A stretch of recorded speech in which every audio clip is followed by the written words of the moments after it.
Sawubona everyone, and this is for all those people who can't eat meat, who can't eat chicken or anything like that, and they are vegetarian. This is soya. It has so much proteins, and for those people who think that there is a lot of estrogen in this soya, that is only if you have a bucket full.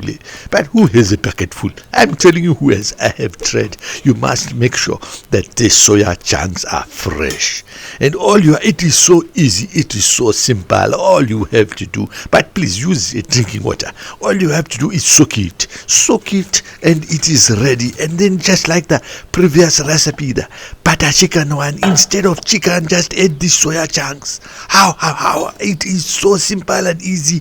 The texture is delicious, and there's so much protein. I am telling you, this is a brilliant substitute for meat if you can't eat meat. Okay, salagahle everyone.